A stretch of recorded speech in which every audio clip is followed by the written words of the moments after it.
at Grandma's Wild Garden. Dan and Nuala come to play at Grandma's Wild Garden. What friends will we see today? There's fun in the air at Grandma's Wild Garden. All creatures down there have stories to share at Grandma's Wild Garden. Let's have fun today. I like this one and this one and this one. This one's called Griswold. Psst. If you've chosen your pumpkins, come over here and tell me who you can see.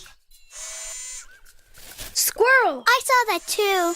A shrew. Can't see anything else. There must be something else. Yes, a worm, see?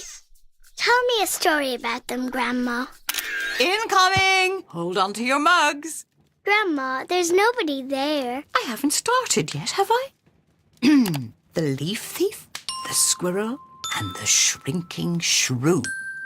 It was autumn, and Red the squirrel was very busy. He needed more leaves to keep him warm in his dray. That's his nest, isn't it? Where did that leaf go? Red was confused too. He tried another leaf, and then another. Someone or something was beating him to them every time. Things were not going well for Red that morning.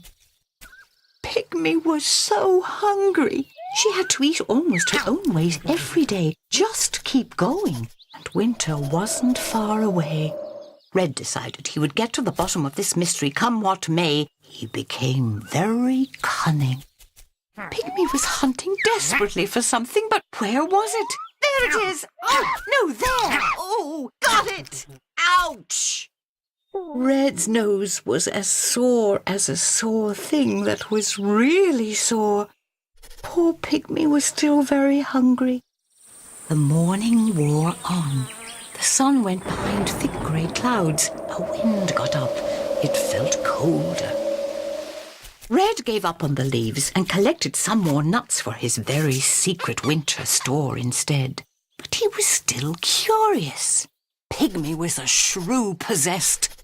There was dinner in that there hole, and bait to catch it with. What's bait? See if you can work it out. The trap was set. Pygmy got ready to pounce.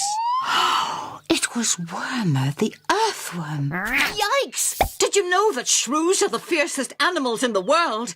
Wormer discovered that for himself, poor thing.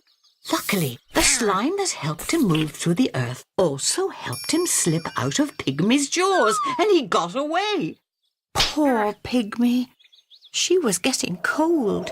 She was hungry. Her mouth was watering with the delicious taste of earthworm. And to top it all, she was getting smaller. She didn't really get smaller, did she? Yes, that really happens to shrews in the winter. But over time, not with a... like that. But this is only a short story, so... Where was I? Pygmy was in trouble. She badly needed to eat. Even though now she was smaller, she didn't need to eat quite so much. And she was still fierce. At last, Red had the lining he needed for his nest. He was warm as a snurgle in there, wrapped in his fluffy tail. What's a snurgle? Something very warm indeed. But Red couldn't rest. Oh, poor Pygmy. She was slower as well as smaller, so hunting was even more difficult. Oh, Red couldn't bear it. So he took a nut to Pygmy. She tried to bite him again, but once she smelt the nut, she just ate. So Pygmy went to sleep with a full stomach at last. Red had a warm winter lining in his dray, and Wormer had escaped being eaten and got a store of food. The end. Grandma, do worms really pull leaves under the ground? Yes, they do. They eat the leaves and poo them out, and that makes new soil. Let's go out and pick your pumpkins. Mum and Dad will be here soon. Is bait something to do with traps? Like when people put cheese in mouse traps? Smart cookie. Grandma, look, mine has a face already. He's called Griswold. He looks evil. Grandma, do you think this one will do? Let me see. I think we can work with that. Do you? OK, proud as peacocks now. That's the shot. Terrific. Off you go then. Eat lots. Keep warm. You don't want to shrink like Pygmy.